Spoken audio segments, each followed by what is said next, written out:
હવે આપણે ભરત ભરશું. આમ શીર ટાંકો રીંગ લેવાની, કપડામાં નાખવાની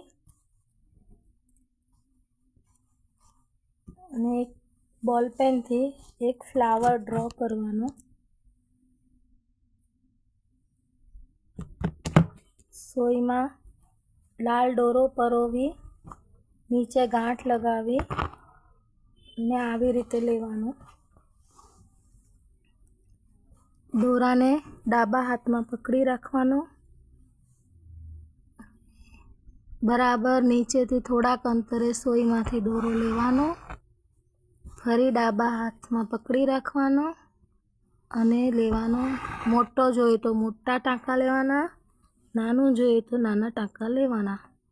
આવી રીતે આખો ફૂલ પૂરો કરવાનો.